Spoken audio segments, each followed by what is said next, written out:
What's up, guys? This is Miasin. So a few days ago, we got some new Mermail support, and it was absolutely amazing. I think I reviewed it yesterday or the day before.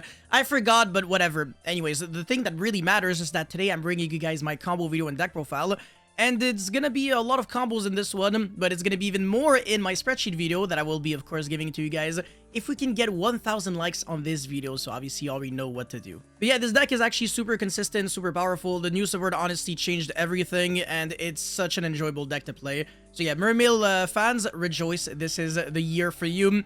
We're already done with fire now. Water beats fire. Obviously, it's super effective against it. So yeah, this is the first of many, hopefully. Anyways, before we go any further, again, you already know the drill. Smash the like and subscribe button. And also huge shout outs to my sponsors Inspire TCG as well as Dueling. And with that being said, let's get right into it. Alright, so combo number one, my hand has Neptabyss and nothing else. You don't really need anything else, and look at what you can do. This is also completely Nibiru-proof. So if my opponent has it, if anything, it's gonna make my deck even better, because now my opponent hand loops himself for one extra card. Because this deck is known to hand loop thanks to Glacier. So yeah, normal summon that Neptabyss, and then you have the ignition effect that is not a trigger effect, so it has to already be on the field, and then use its effect to foolish an Atlantean monster. Well, hold on a second. Atlantean monster from your deck to the graveyard as a cost, and then search any Atlantean card from your deck to your hand. So even if this gets impermed, you can still foolish for the Mermail Shadow Bodyguards, which is always treated as an Atlantean card.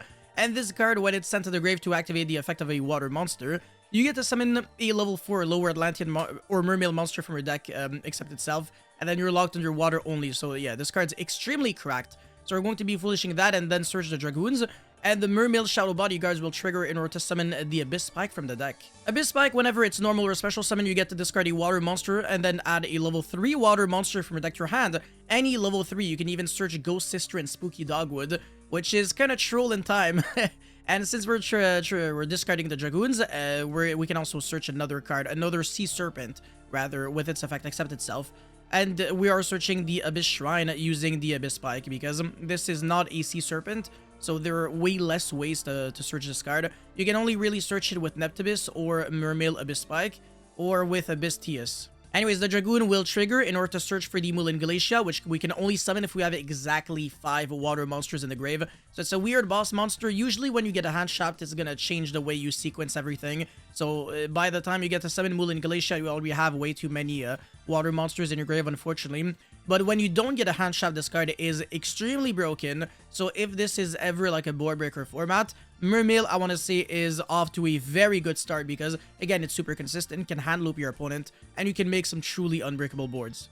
Anyways, we're going to be using the effect of the Abyss Shrine. I don't even know if it's like Abyss Shrine or Abyss Shrine, the Atlantean Spirit, whatever, the Mermail girl. And then we're going to be tributing the Neptabyss as well as herself from the hand, and we're going to be searching for the Abyss Tias. We can also special summon the Deep Sea, Super Ancient Deep Sea King Coelacanth from the deck, and that card's really, really good. But in this situation, we're going to be searching the Abyss Tias, and then the Neptabyss will trigger in order to summon back the Dragoons. By the way, all the Atlantean cards, I realized that they're all mandatory effects to summon, to trigger their effects, and they're all hard ones per turn except for Dragoons. This card is really, really unfair, really good. And also, it triggers when it's sent to the graveyard to activate a water monster effect, not necessarily when it's discarded from the hand. So you can also detach it as a material and still trigger its ability. Anyways, we're reviving back the Dragoons, and then we're going Bahamut Shark, very specifically detach the Dragoons, and then summon the Toad, and the Dragoons will trigger because it was detached to use the effect of Bahamut Shark, which is a water. And we're going to be searching any Sea Serpent, doesn't really matter which one. It's just so it can be discard fodder for the Abyss Tias. So yeah, discard that, and then search special summon the Abyss Tias. By the way, we couldn't really go Abyss Shrine, whatever, in order to directly special summon the Abyss Tias from the deck, because this card only gets the search when it is summoned from the hand by its own summoning condition, which is really weird. But yeah, at least that way you get to search your deck for the Mermail Abyss Gund. And this card's actually pretty nice, because when it's discarded, you can revive back a Mermail monster in your grave, even in defense position, or even in attack or defense, so you can revive back Link monsters. Anyways, now we're going to be special summoning the Glacier, since we have exactly 5 water monsters in the grave, and we're going to be hand ripping 2 cards from our opponent's hand. but this is only the start, because now we're linking off the Bahamut Shark as well as the Abystius for the Coral Anemone. Make sure that you keep the Moulin Glacier on the field. This is very important, because if you link it off, you have to skip your next battle phase. So that's not really good, but there is a loophole to that. Coral Anemone, we revive back very specifically the Mermail Shadow Bodyguards, discard the Mermail Abyss Gun from the hand, and transform all the water monsters into level 7 monsters until the end of this turn. And since we discarded Mermail Abyss Gun, we can revive back the Abystius. And now we got, you know, 2 level 7s for the Abyss Gaios. Make sure that you overlay using the Shadow Bodyguards and the Moulin Glacier, because again, by using the Moulin Glacier, we are not going to be losing our next battle phase. And by using Shadow Bodyguards, when this triggers its ability, we also get the special summon from the deck using the Shadow Bodyguards. Anyways, we're not done yet, because now we can link off into the new Mermail Link 3 monster, Neptabyss, the Royal Mermail. And this is going to be getting very interesting on the next turn, because on the opponent's whatever, draw phase, standby phase, whatever, at any moment, we can use the effect of the Abyss Shrine. So draw 1 card, discard 1 card, or rather discard 1, draw 1. And if we have like a water effect that, I mean, like an Atlantean or something, or even a Ghost Sister and Spooky Dogwood, we can use it, or it could have also been the discard for the Abyss Shrine, trigger its effect, and that will trigger the Neptabyss, the Royal Mermail. Since a water monster is sent to the grave to activate a card or effect, we can take an Abyss equip spell from the deck or grave and either add it to your hand or equip it to the Neptabyss. So we can equip the Abyss skill of the Mizuchi, which is one of the very few ways of negating cards such as Dark Ruler, Super Poly, Forbidden Droplet, etc. So yeah, this is pretty much Dark Ruler proof while hand looping 2 cards and having basically 3 interruptions. So Toad is an Omni-Negate, right? Everybody knows this card. This gets you to Abyss Skill of the Mizuchi, which is kind of like Lancelot, Ghost Knight of the Underworld, or Doom Caliber Knight. The first spell card that your opponent activates that resolves, you know, that doesn't get negated, you negate that effect, and then you send Mizuchi to the grave. It's a mandatory effect, so your opponent can kind of bait you out with, like, Upstart Goblin or some garbage card. But if he goes straight for, like, Dark Ruler, then, you know, that's a good card that you can negate, because you're not reacting to it, and even if it's, like, Super Poly, it still negates Super Poly, because, again, you're not responding to Super Poly, you're just negating it as a continuous effect, which is very cool. And the Abyss Gaios is kind of like a skill drain in a way, so it has a quick effect where once per turn during either player's turn, you can detach an Xyz Mithril from this card, negate the effects of all face-up monsters your opponent currently controls that have less attack than this card until the end of this turn. So yeah, not too bad for a 1-card combo that gets 3 interruptions and a hand loop for 2, but it gets even better, especially if you don't want to respect Nibiru. So in combo number 1, I showcased a sequencing where the Toad was summon number 5. So that's the reason why I said that Nibiru does nothing, because if I showcase Nibiru, there's no value that I'm really adding to the combo other than, you know, I have to use up the Toad negate, but it doesn't really change my combo sequencing, because I still have the exact same amount of waters in the grave, so Moulin Glacier isn't awkward. And the reason for that is because when I go Toad negate, I have 1 more water in the grave, but then Toad recycles back a water from the graveyard to the hand, so I also have 1 less water in the grave, meaning that it's still the exact same amount. So yeah, Nibiru doesn't really, it's not really like a variable that you have to account for when you got Neptabyss and nothing else. I mean, or whatever, like you could have a full hand. But if you absolutely do not respect Nibiru, and you know for a fact that your opponent cannot play it, so if you're playing against, like, let's say Runic Stun, or this is like post game 1, and you know that it's a deck that can't play Nibiru, look at what you can do with 1 single Neptabyss and a couple of discards. So again, normal summon the Neptabyss, and then Foolish the Mermail Shadow Bodyguard, search the Dragoons, the very start is the exact same. Summon the Abyss Spike, very good card, and then discard the Dragoons, search your deck for the Abyss Shrine or whatever, and then Dragoon search Moulin Glacier, again, very big, very same, it's pretty much the same thing as combo number 1, but instead of searching the Abyss Teus with the Abyss Shrine, we're going to be special summoning the Super Ancient Deep Sea King Coelacanth, and again, the Neptabyss will trigger in order to revive back the Dragoons. Now, this is going to be very interesting. We're going to be overlaying Bahamut Shark in the extra monster zone and not use its effect. Yes, again, this is very greedy. It loses very hard to Nibiru, but this is not the kind of thing that you're going to be doing blind on a game 1. So you gotta use your brain when you go for this combo, but it's still something that you need to know, because when you know for a fact that it's not a threat, this is the better combo to go for. Anyways, Coelacanth effect, and then summon as many fish level 4 monsters from your deck. So we're going to be going for double Harpooner and double Abyss Spike. Harpooner has a nice in-hand effect, so just a decent card in Mermail in general. And Abyss Spike is a card that you're trying to play anyway, so it's not like you have to make your deck worse in order to account for the existence of Coelacanth. Anyways, now we're going to be synchro summoning using, for a Dragite, using one of the Fishborg Harpooner and the Abyss Spike, because the Harpooners are level 4 tuner monsters. So now we got exactly 5 waters in the graveyard, right? And we can summon that Moulin Glacia, which is going to be a hand-ripping 2 from the opponent's hand. And we're not done yet, because now we're going to be going for another Bahamut Shark. And then the Bahamut in the extra monster zone very specifically will be detaching the Dragoons. Again, very specifically in order to summon the Toad. Dragoons will trigger in order to search a Sea Serpent. And that is going to be the heavy infantry. I keep messing up the names for no reason. This card is an additional interruption on your opponent's turn. It's a very good card. I will cover that very soon. Anyways, link off your Coelacanth and the Bahamut Shark for Coral and Enemy. And that's going to be reviving back very specifically the Shadow Bodyguards. And we're going to be discarding the other card, not the Heavy Infantry, in order to make Moulin Glacia and Shadow Bodyguards level 7. So now we can overlay for Abyss Gaios. Again, we don't have to say goodbye to our battle phase because the Moulin Glacia didn't leave the field. It's not like we're using it as a Synchro or Link material. We're going to kind of cheat it out, kind of cheat the system by using it as an Xyz material. So it doesn't really leave the field, but it kind of leaves the field, but not really. Anyways, we're still not done yet because Bahamut Shark, Detach, Summon Toad, and then link off into the Mermail Link 3. And that is an unbreakable board and a half. So it's still Neptabyss 1-card combo. Nothing else that we need. And it's not really like we need any bricks other than Coelacanth, and I guess you need the Fishborg Harpiners, but that's not a brick. You're trying to play this card in the deck anyways. It's a good card. And that is way more interruptions than the last combo because we're still a hand-ripping 2, and this time we're ending on 1 Dragite and 1 Toad that combo number 1 didn't have because we respected Nibiru, so our sequencing was a little worse. And we're also ending on a Heavy Infantry in the hand, which is going to be another interruption on our opponent's turn. On the opponent's turn, my opponent summons anything like a Neptabyss, for example, and I can proactively interrupt that by using the Abyss Shrine, draw 1, and then discard the Heavy Infantry, and we can go Chilling 1, Chilling 2, this is a mandatory effect anyways, and the Chilling 2 will be the Neptabyss, which can equip the Abyss Scale of the Mizuchi. And if my opponent uses a spell, I can negate that with the Mizuchi or the Dragite or the Double Toad. And I still got the Abyss Gaio. So that's like 6 interruptions and Hand Rip 2 using only 1 card. Okay, so what can you do when you got Deep Sea Minstrel and Atlantean Dragoons? That's a really nice combo because you get to look at your opponent's hand, you get to make better decisions, and you also you can scout for hand traps. And if your opponent has something that would counter your combo usually, at least you get to shut it down. So that's the nice part of the Mermail deck. It's the hand knowledge and the fact that you can really just make the perfect board according to the situation.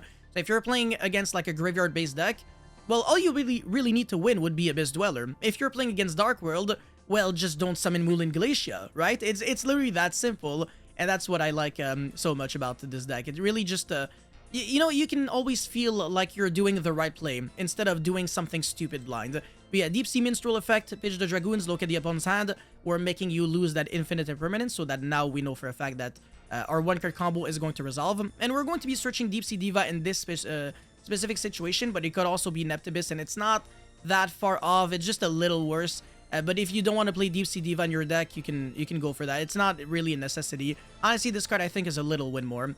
Anyways, this is basically the Neptabyss 1-card combo. The only difference is that we already used 2 water monsters in the grave, so the sequencing for Moulin Glacia is a little different. Yeah, Abyss Spike, discard the Dragoons, and then search for the Abyss Rhine, as well as Moulin Glacia, and then the search the Abyss Tias. And then exactly at this point, we're going to have 5 water monsters in the grave, so you can summon the Moulin Glacia. So again, the Deep Sea Diva was not a necessity. You could have went straight for Neptabyss, and it would have been the exact same. It's just that you have 1 less body on your field, that's it. So yeah, Moulin Glacia, rip for 2, and then Bahamut Shark, detach, summon the Toad, and then we're going to be using the effect of Dragoon, search for whatever, and then special summon the Abyss Tias, and then that is going to be searching for the Abyss Gund, and then link off the whatever Deep Sea Diva and this for the Coral and Enemy. If you don't have Deep Sea Diva because you just wanted to go for a Neptabyss 1-card combo, then you can link off the Abyss Tias, and it's barely any different. And then Coral and Enemy, revive back the Mermail Shadow Bodyguards, link off for the Link 3, and then discard, revive back this, and then also trigger the Link 3, and that is going to be getting the Monster Reborn, which is actually really nice in this situation because we can use it and then revive back the Dragoons, and then go into Bahamut Shark, and then detach the Dragoons, summon the Toad, and Dragoons can search for the Heavy Infantry. So it's 2 extra interruptions if we want to play Deep Sea Diva. Otherwise, we would have had the Neptabyss, the Abyss Gund, and the Abyss Gaio, sorry, and 1 Toad, but not the 2nd Toad, and also not the Heavy Infantry. But it's not like it's really the end of the world. And end phase, our opponent gets back the Imperm or the Nibiru, whatever. We don't care because the Imperm can't even negate the Toads and the Abyss Gaios. It can only really negate the Neptabyss and the other monsters that are not linked to. because this protects all of our monsters from being targeted. It's kind of like the Semorgling 3. And again, on the opponent's turn, we can use the graveyard effect of Abyss Shrine, so banish it, and then draw one card, or rather, discard a card to the grave, and then draw one card, and then Heavy Infantry will trigger to destroy a face-up card your opponent controls. So that's really cool, right? You get a lot of interruptions, very layered as well. So in the graveyard, in the hand, on the field, pretty much immune to Dark Ruler because of the equip spell. This deck just has everything going for it. Alright, so now we're not done yet because this combo is also very tricky. This is going to be a little different. Deep Sea Minstrel and Mermail Shadow Bodyguards this time. Not Dragoons, so it's not as obvious and as predictable. But yeah, Deep Sea Minstrel, pitch that, and then look at the opponent's hand, and then make him rip the one hand trap that beats us. Summon the Neptabyss, and then pitch the Dragoons, and that will search for the Abyss Shrine. Dragoons then searches for Moulin Glacia, and then trigger the Abyss Shrine. Get rid of the Neptabyss, and then revive back the Dragoons. This time we're summoning the Coelacanth, and then discard whatever card, summon as many level 4 fish monster from the deck, Bahamut in the extra monster zone, detach, summon the Toad, and then Dragoons will trigger in order to search the Minstrel. At this point, we have exactly 5 waters in the grave, as long as the discard from the Coelacanth is not a water, so that we can go into Moulin Glacia, rip 2, so that's already interruption number 2, and then Coral and Enemy, revive back the Mermail Shadow Bodyguards, go for another Bahamut, and then summon the Toad, and then link off the Bahamut and the Coral and Enemy for the Link 3, and then discard the whatever Sea Serpent that you searched off of Dragoons in order to make Mermail Shadow Bodyguards and Moulin Glacia become level 7. And since we discarded a water monster for the, for the effect of a water monster, we can trigger the effect of Neptabyss and then get our search for the Mizuchi. And we can overlay for Abyss Gaios, activate the Mizuchi, and just like that, we have pretty much an unbreakable board. So double Toad as well as Abyss Gaios and the Mizuchi, while being safe from hand traps because we sniped with Deep Sea Minstrel. Okay, so this is going to be the 5th and last combo for this video, but again, if this video can get to 1,000 likes, which I know we can get there, so make sure you smash the like and subscribe button, I will be making a spreadsheet video where I show like all the combos and all the variations and everything. And you really don't want to miss it out. And I'll also try to beat some hand traps as well that our opponent can use despite, you know, Deep Sea Minstrel and everything. Anyways, now we've got Abystius and Molcham, like any water monster really. And this card is like particularly good in this deck because if you dead Droid going first, it's just a discard fodder for your Abystius or anything else or whatever. I mean, it could also be like the pitch for the Coelacanth. It doesn't matter too much. But if you have Abystius in any water and any other discard, look at what you can do. It's pretty nice. So Abystius pitch and then search your deck for Abyss Shrine. I know it's really weird. And then discard the itself, well, Tribute rather, as well as the Abystius. Summon the Coelacanth.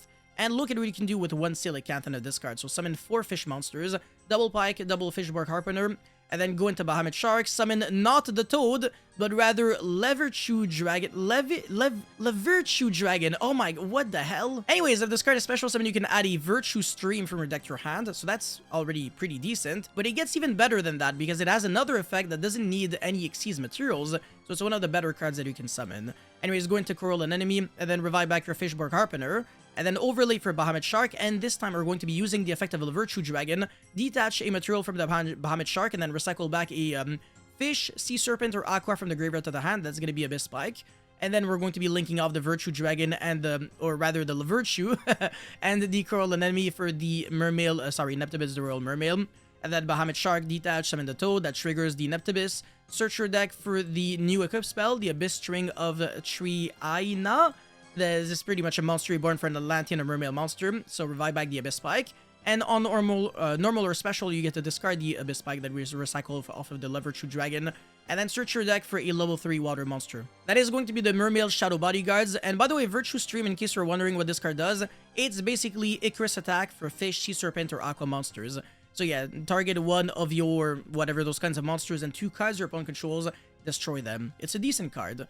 Anyways, we're going to be now overlaying again for Bahamut Shark, and then detach summon the Toad, and we're going to be linking off double Bahamut into Mermail Abyss Salacia.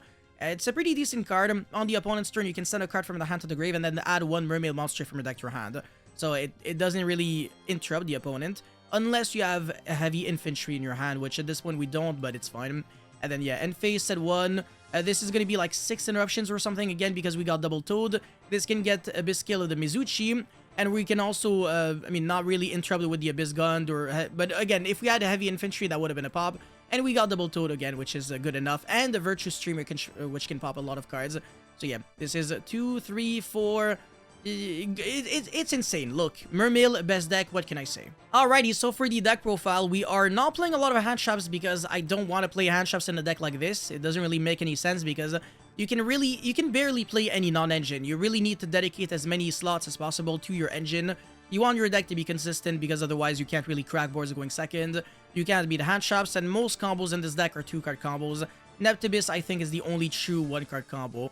But there's pretty much like some 1.5 card combos that are good, like Mermail, Abyss TS, or even Abyss Spike in a water, that's also very good. But yeah, anyways, 3 Molchami Perulia, it's a water monster, so it's nice. And a level 4, so you can normal summon it and make Bahamut Shark.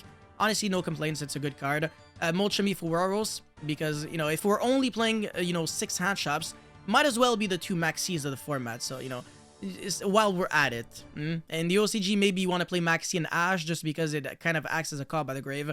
But in the TCG, these are probably going to be the best. Anyways, 3 Forbidden Droplet. By the way, I don't know why it's still showing the OCG tag for Perulia. Anyways, 3 Forbidden Droplet, as it is the only out to Abyss Dweller, yeah. So in a mirror match, if you got like the Molchamis and your opponent still makes Dweller, at least you can draw into Droplet and out your opponent's Dweller. And then double copies of triple Tactic Talents and a Call by the Grave, just so that the hand traps are not too much of an inconvenient for you. For the Mermail monsters, 3 Neptabyss, obviously the 1-card starter, so it's insane. Mermail Abyss Spike, very good card. You obviously want to play 3 of that. It's a great normal summon. 3 Abyssteus, it's Abyssteus, whatever. I don't know how to pronounce this. It's a great extender, and it's a combo piece, but it's hard once per turn. Same thing with Abyss Spike. And obviously, most of these cards in the deck are once per turn. Dragoons being the one exception. This card is just unfair. It's the best card in the deck, for sure. And obviously Neptabyss. But yeah, 3 Abyssteus and then 3 Deep Sea Minstrel. Deep Sea Minstrel, as I've demonstrated with either Mermail Shadow Bodyguards or Abyss Rhine, or Dragoons, is full combo, so that's really cool. And then yeah, 3 Dragoons, 3 Mermail Shadow Bodyguards, and 3 Abyss Rhine. So these are the best discard fodders for your good effects. And then the Abyss Rhine is a good card to hard draw, because if you get stopped on your Neptabyss or something, and you have this, you can still summon your Coelacanth, and then push through an interruption. So if you get stopped very early on, usually you don't really care in a deck like this one. Honestly, it doesn't really bother you too much. And then 1 Abyss Gund, which is another good discard fodder. You get to revive back a Mermail monster. 1 Heavy Infantry, which is a way to interrupt your opponent or break boards, actually. You can destroy Floodgates, so if your opponent has, like, I don't know, there can only be 1, or Rivalry or something, because I think you can inherently out all of them, since you can settle on only Sea Serpents, or summon some Sea Serpents, some Fish, and some Aqua Monsters. Yeah, you can destroy Floodgates with Heavy Infantry, so that's also cool. You can out Skill Drain, because you can still go normal summon Neptabyss, send the Heavy Infantry as a cost, and then destroy Skill Drain. That's really cracked. So yeah, you're not really that afraid of stun decks with a deck like this one. 1 Abyss String of Triana, the Monster Reborn. We're not main decking the Mizuchi, because I think that one is only good going first, so we want to play as few bricks as possible. Double Fishborg Harpooner. This card is, I think, has the exact same effect as a the Catalyzer something, Zealander? No, Salamander Catalyzer. There you go, this card. Yeah, it's pretty much the exact same thing, right? But for water monsters instead of Fiend. There you go. 1 Moulin Glacia and 1, whatever. The name is way too long for me. So yeah, clean 40 card deck list. You don't want to play anymore because you want to see your good cards. I think that makes sense. But if you disagree with anything, let me know in the comment section below. Anyways, for the extra deck, 1 Dragite. This is obviously insane. You always have some waters in the grave. And if you play Nibiru, you can also break boards going second with this card. So that's really cool. 1 Passager Abyss, the Atlantean Dragon Deity. It's good as a board breaker, but not really as a way to extend, even though it's kind of like a soul charge for 3 level 3 or lower fish. Sea Serpent or Aqua Monsters. Yo, this is like the new Beast or Winged Beast. It's gonna be a lot of effort for me every single time I have to say this. You know, obviously Kali Effect came up with a BBW expression, but I don't know if there's something for Fish, Sea Serpent, or Aqua. AFC, no, AFS, ASF, I don't know. If you guys can find something clever, let me know. Anyways, the Abyss Gaios, triple Bahamut, because there are a lot of targets. And then the Stealth Kraken, because it's really good with Gozen match for the side deck. 1 Abyss Dweller for the mirror match, or any deck that loses to Dweller more than like Toad. And then Lever True Dragon, a very good card at searching this, which is good against trap decks. So you can summon this card instead. And it's just an overall good card that you can summon off of Bahamut Shark. But it's not out yet, I think. And then the Abyss Trite. This is never a card that you're trying to summon with 3 level 3 monsters. Rather, you're going Bahamut, summon this, and then you can summon this on top.